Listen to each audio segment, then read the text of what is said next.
Something strange happened after a lithium battery fire. When we tried to learn more about the robot vacuum that caused the incident, the people who had sold it to us suddenly became very reluctant to talk.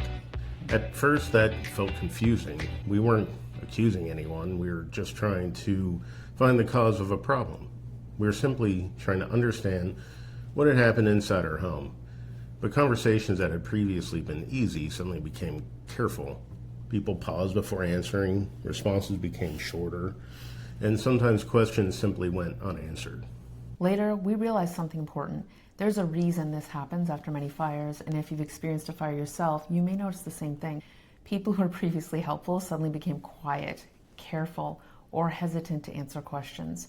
In this video, we want to explain something that surprised us during our recovery, why sometimes people become hesitant to share information after a fire, how investigations can change conversations, and how understanding that dynamic can help you navigate your own recovery process. After the fire in our home, one of the things we naturally wanted to understand was what had happened. The robot vacuum that started the fire contained the lithium-ion battery. Lithium batteries can sometimes fail internally. They can overheat, they can short circuit, and in rare cases they can enter something called thermal runaway. But because the vacuum came from a yard sale, we didn't know much about the history. We didn't know when it had been purchased, we didn't know how old the battery was, we didn't know whether it had ever been repaired or modified. We didn't really know what mattered, and we didn't know what it had been used for before it came into our home. These details suddenly became important. Our insurance company needed answers. Investigators needed information.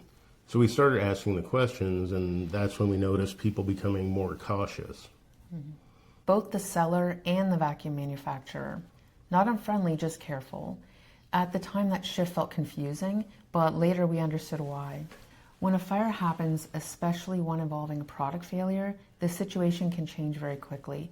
What started as a simple accident can suddenly involve insurance investigators, product safety questions, and sometimes legal concerns. People worry about responsibility. They worry about saying something that might later be interpreted differently. They worried about being blamed before all the facts were known. So conversations had become more careful. Sometimes people will choose their words slowly, sometimes they avoid speculation, sometimes they simply say less or nothing at all. When you're the homeowner trying to understand what happens, that change can feel uncomfortable. It definitely did for us when people stop talking, stop returning calls, stop returning emails. People are not necessarily hiding information, they're simply trying to avoid creating confusion and frankly liability before the investigation is complete.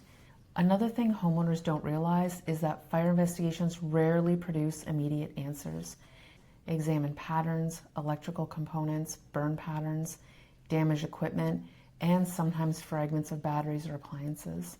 They photograph everything. They document the scene carefully.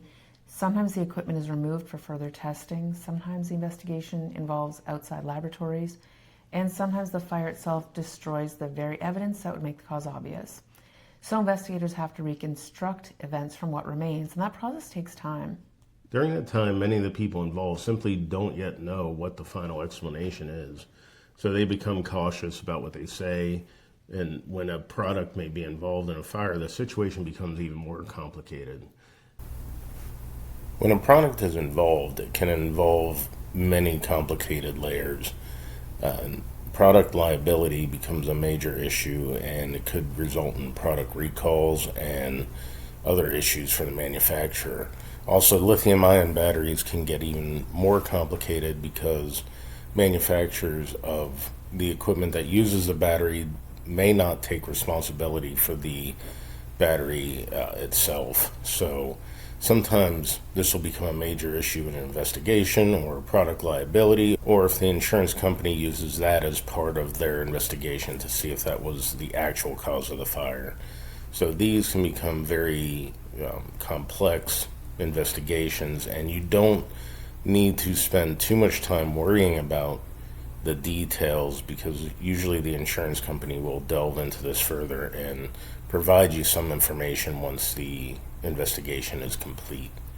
The fire department as well will conduct their own investigations and provide you their final report on their determination of the fire and possible causes, and that will also be provided to the insurance company. Manufacturers take these situations serious. They may review how the product was manufactured, how it was used, whether it was modified, and whether similar incidents have been reported elsewhere. Sometimes they request to examine the damaged product, and sometimes they'll conduct internal reviews and have that product investigated further. Sometimes they simply cannot comment publicly until investigators determine what actually happened. So communication can slow down. Again, that doesn't necessarily mean someone is avoiding responsibility. Often the process is still unfolding. Another thing we didn't expect was how many different groups become involved after a fire. During our recovery, we interacted with insurance adjusters, fire investigators, restoration contractors, product representatives, and sometimes local authorities. Each group had a different role. Insurance companies are trying to understand the event and what the policy covers. Investigators are determining how the fire started. Manufacturers may be reviewing product safety. Contractors are focused on stabilizing the home and beginning repairs. Each group may only have part of the overall picture, so information moves slowly between them. Understanding that helped us become much more patient. One thing that helped us was changing how we ask questions. Instead of asking who caused the fire or pushing for immediate answers, we started asking simpler questions. Questions like, what information do we have so far? Is there anything investigators are still examining? Is there documentation we should keep? Is there anything we should avoid moving until the investigation is complete?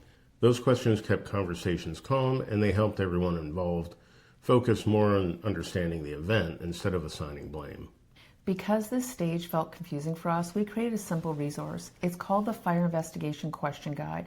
It helps organize the kinds of questions you may want to ask while trying to understand what happened after a fire. You can download that guide in the description below if it would be helpful. Understanding the cause of the fire is only one part of the recovery process.